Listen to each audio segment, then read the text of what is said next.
This is a correction video to 1 Corinthians, and it's not much of a correction, but it kind of makes a huge difference.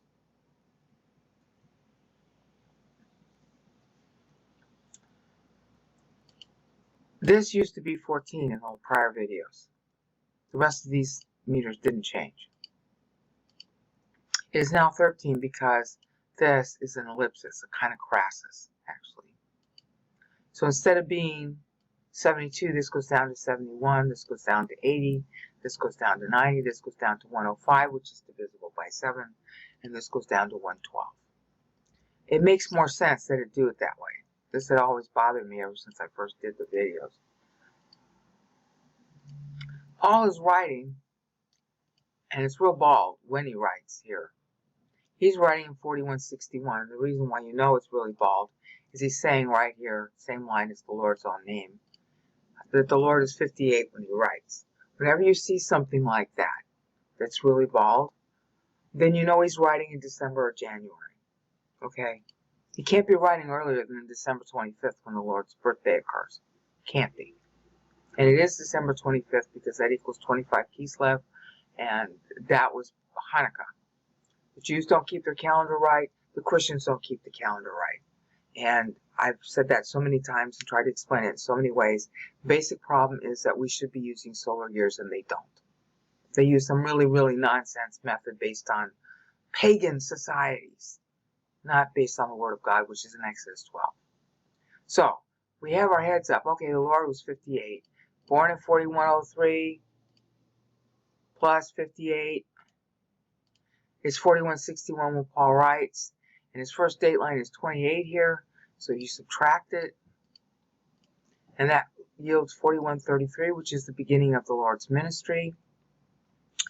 And then when you take 4161 and you add 28 to it, you get 4189, which is the end of the payback on the time credit owed due to Abraham's early maturation, measured from the Lord's death, which in the Adamic fiscal is considered to be 4135.5. That's the Adamic year. Okay? He actually died 4136 on 14 days after the vernal equinox, which is Passover, every single year. But since that's only 14 days into the new year, you have to subtract 1 in order to do your rounding for years, because these are whole years. You have whole syllables, not partial syllables. Okay? But the Adamic credit is really 4189 at the beginning of it, Adamic.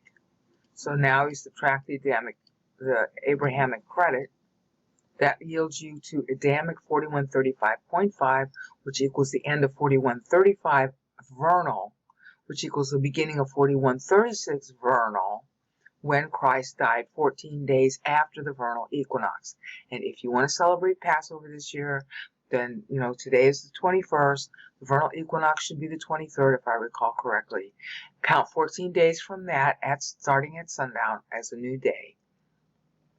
And then on the 14th day at sundown, that's when Passover really begins. It doesn't matter what day of the week it's on.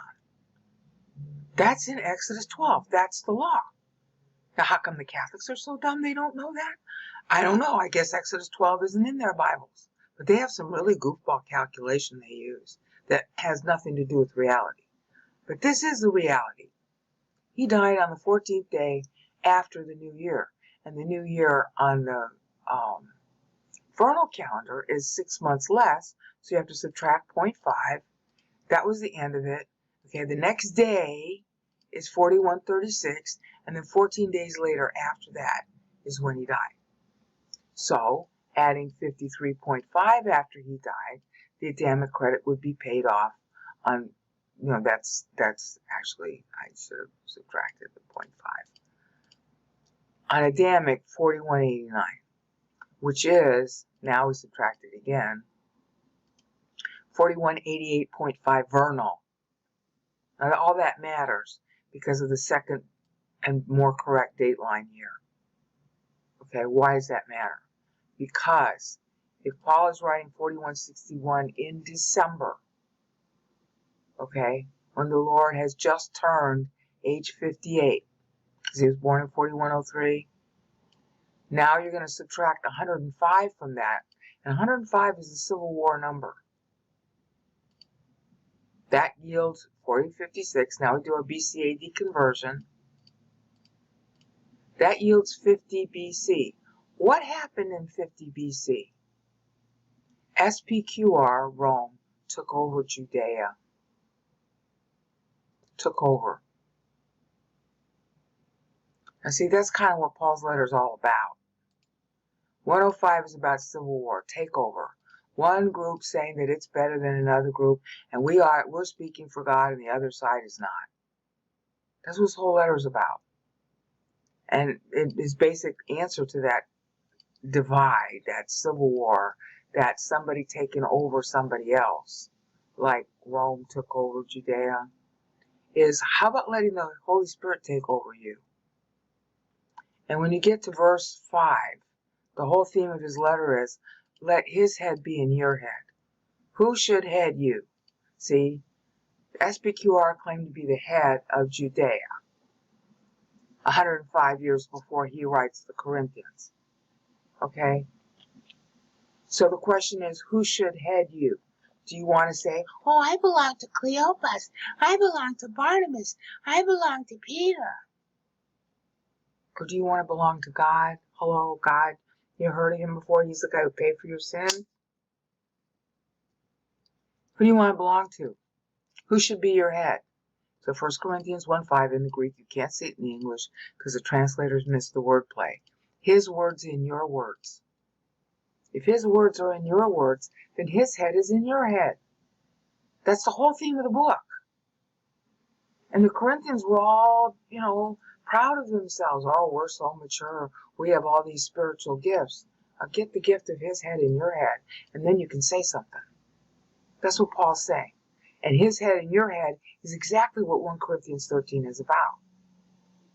I've said that a number of times. 1 Corinthians 12:31. What surpasses the body? The head. Now, it's real clear in the Greek, but the translators missed the pun in 1 Corinthians 1:5, and they missed the pun in 1 Corinthians 12:31. So they're not getting it that 1 Corinthians 13 is that his head equals love. See, love is something you do with your head. You can't do love with your body. Your body is mindless. Love is a will. Love is an attitude. Love is something you do with your head. And if his head is in your head, then your head is filled with his love, i.e. Bible doctrine. That's the whole theme of the letter. So this was a much cleverer way to 7 it. And it's 70 now at the right place because 112 divided by 2 is 56, which is the number 56 plus 56 is the idea of rebellion. Your vote is short. See, it's 49, that's apostasy. Plus 7, the missed years due to apostasy, is a total of 56. Okay? And now you're going to double it because you're doubly rebellious. So that's 112. These are like warning ahead numbers. These are danger numbers. These are like high.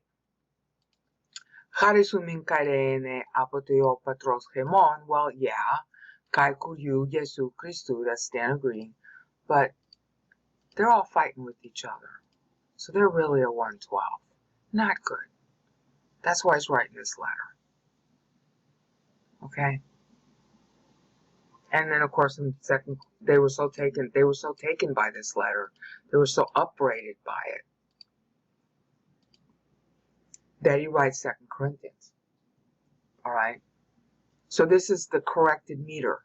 Okay? All because this is a crassus. Normally you assume no crassus.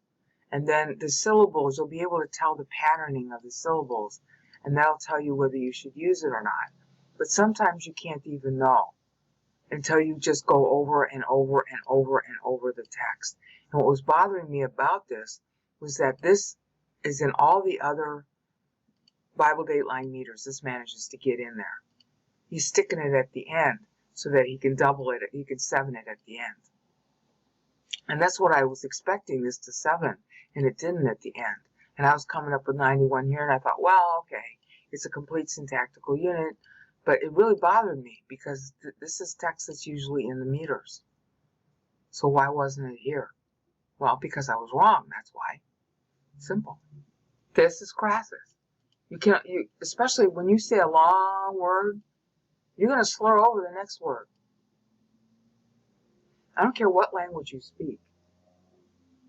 Your mouth only has so many ways it can move. See? Epikalumenos. Epikalumenos. Epikalumenos. Tonoma. See, it's tonoma. And you can talk to any Greek scholar you want. They'll all tell you, yeah, that should be crassus. Okay? It fits. It's not often that crassus occurs, but when it does, it's important, as you can see here. So that's essentially the correction. So now I'm going to have to correct all the rest of this text. Okay? These things are all true, but they're not true of the letter here. Okay? So, preview of coming contractions.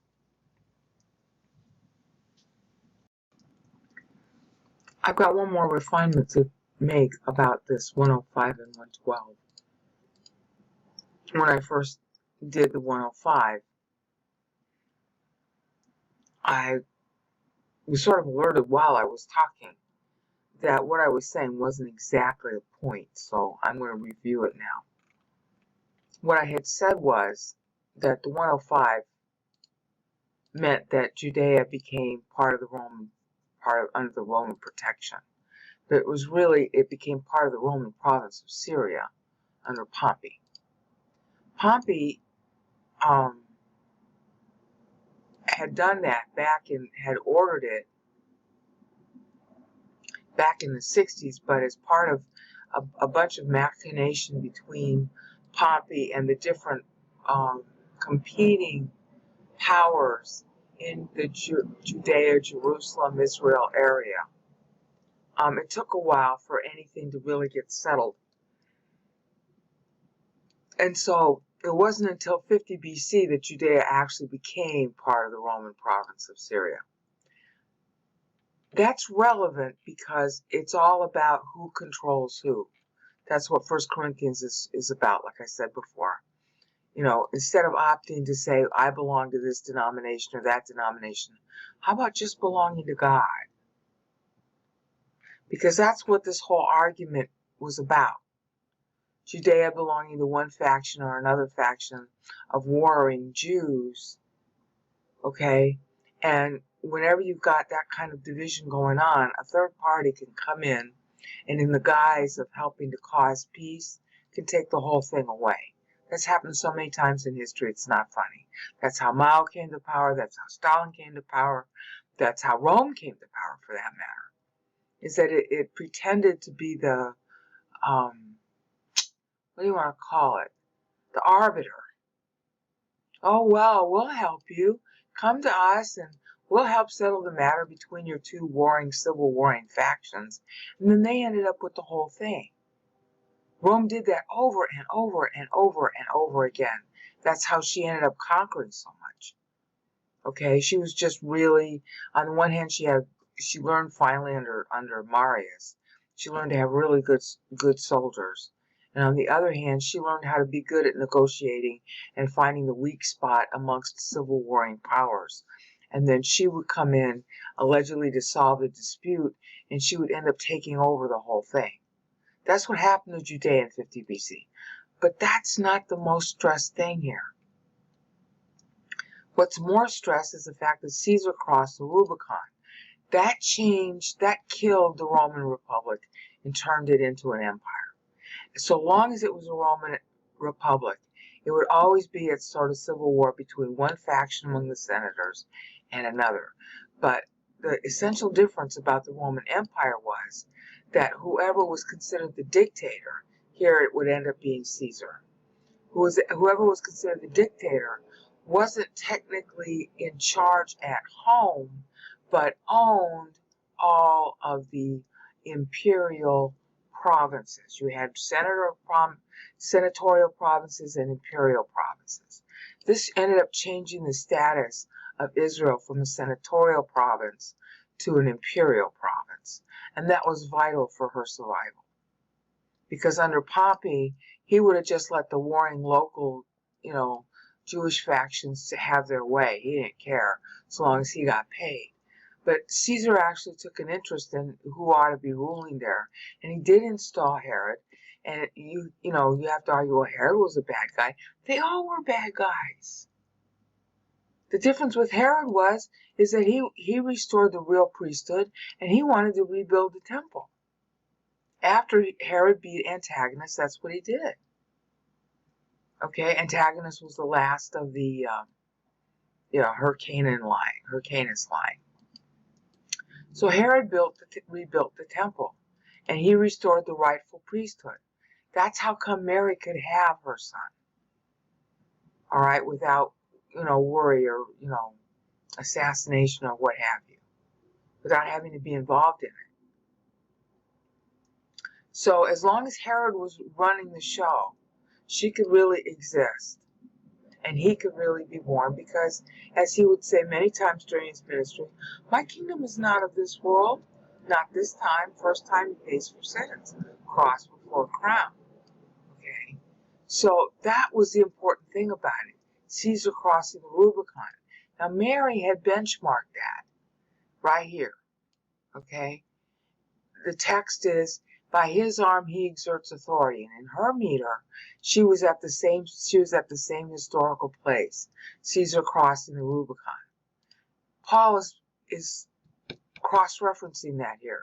He's cross-referencing the history, not the syllable number, because in Mary's syllable, this is Mary's syllable number 115, not 105, because she started her timeline on a different, started from Hanukkah.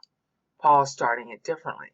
So it's not the number, it's the event that he's cross-referencing. And that's what I forgot to say and didn't. Now I did. The other thing is that it's the 1600th anniversary of the Exodus in 4266. That matters because church is going to go into the toilet. Sorry to be so blunt, but you know what? We've been lying about our history for 500 years.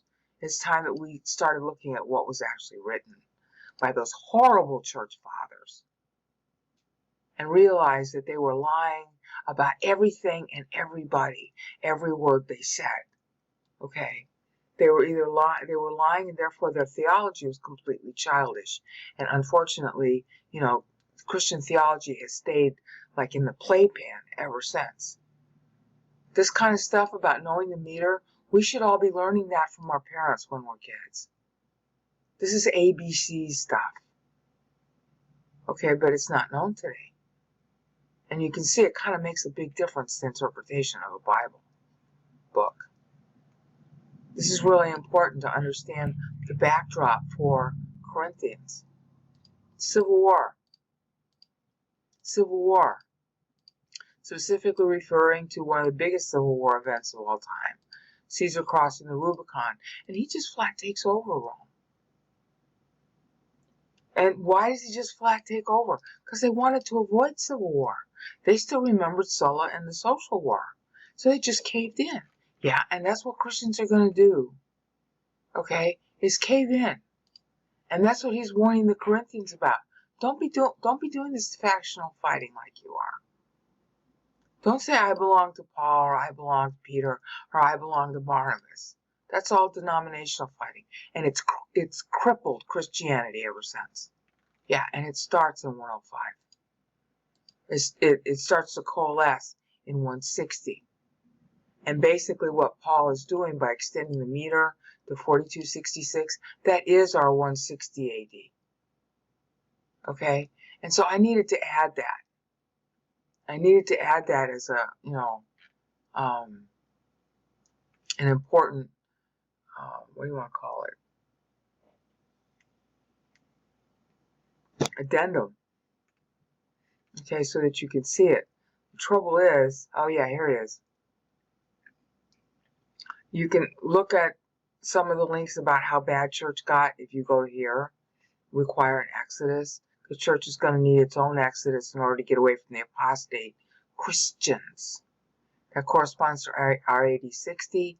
And then there's a link here to a book that I just downloaded. You can download it from Google Books. It was written a long time ago, but it's a history of the councils of the church, the institution church, not the real church that God inaugurated. Okay, I'm not saying that people who are Catholic are not real Christians. I don't know who's a real Christian. A real Christian is anybody who believes Jesus Christ died for their sins. That saves you forever, whatever you call yourself. Okay, but what would end up becoming the Catholic Church is not Catholic yet. What ends up becoming the Catholic Church is a bunch of apostate people getting together politically, trying to cannibalize other Christians and beat out, literally beat up, or get killed, or, harangue or ostracize other apostate Christians. It's one kind of apostate group versus another apostate group in, really started in 105. It starts in 105 AD, and it really coalesces in 160 under Aurelius. Okay, so, and there's no notable persecution by Aurelius personally. All right, that's a lie of the thousands of lies that the disgusting church fathers invented. Just totally disgusting people. I have a whole channel dedicated to them. You can read in their own mouths how horrible they are. Anybody who respects them cannot read the Bible, period. Okay, period. The worst Christians ever born are those guys. Just go read them at earlychristianwritings.com or ccelorg.com. Just start reading anywhere you like. And if you like, you can start reading here about their councils. These are people who should be spit on because they spit on Christ every word they write. And so, of course, Paul's going to be warning about that as civil war in 105. If you actually were interested in God, the best thing you can do starting in 105 and especially starting in 160 is get out of Dodge. Just get away from anybody who calls himself Christian. And that's not very different today. All your denominations are like in the theological playpen. They're good for copying scripture, maybe. They're good for, grunt work. But they have no understanding of what the spiritual life is. They think it's good deeds. It has nothing to do with good deeds. They're all captured by this same nonsense that the church fathers made up, literally made up out of thin air. Okay, it was so bad by, 105 and 160 that people were saying that, oh, if you suffer for Christ, you redeemed yourself. I already did videos on that in the Church Father Hall of Shame channel. Okay, which I'll show you. I already did videos on that. You don't have to look at my channels. You don't have to look at anything I do. But these are the jerks. Clement the liar. Okay. Hegesippus the liar. He was just getting started. Okay. Polycarp. Oh man, what a jerk he was. He taught that if you suffered, you paid for your own salvation. Christ doesn't matter. Just let's spit on Christ. He doesn't count. Okay. And Polycarp was right here, right around here. Big liar. He claimed to know John. He wouldn't know John if he bit John. John would have bitten him. He's been one of the biggest liars ever born. Just read what these people write, and you'll see it yourself. You see how just utterly and incompetently they handle. I'm going to throw up, so I'm just not going to talk about it. 105 Civil War. That's what was happening to Christianity, is illustrated by bilious, disgusting Polycarp, and Clement before him, and Hegesippus after him. And the list just goes on and on. By Eusebius, it's so bad that you just have to facepalm. They don't know how to tell the truth, those people. They literally do not know wouldn't know the truth if it bit them. Okay? So that's why Paul's doing this. Because what is happening amongst the Corinthians that prompts his letter is exactly like what happened when Caesar crossed the Rubicon. Church is getting ready to cross the Rubicon, and she will not come back from that. She will try to be an empire. Okay? And then 112 is basically what I told you before. So that kind of sums it up. By 160, if you believed in Christ, you better have your own Exodus, baby. And God will give you a way out. Because it's been bad ever since. This was the trend that got set in motion before just as the first century was closing. The apostates won, and they got to rewrite history. And again, just go read the church fathers for yourself. Use 1 John 1:9 as you read it. And just talk to God while you read it. Watch what happens. It's overwhelmingly blunt and obvious how bad they were. So now this has real historical bite. For us reading afterwards, it's like, oh, what happened to the Corinthians is basically the paradigm of what's going to happen in church's history.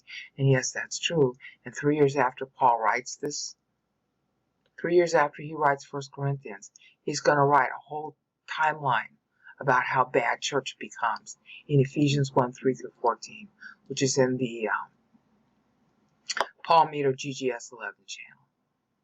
So now I feel much better about the meter because it's much more topical, and the tie historically is much closer to what he ends up saying from this point forward about factions, about getting away from Bible and getting your eyes on each other, and therefore becoming childish. And nobody was more childish than the Corinthians. Peace out.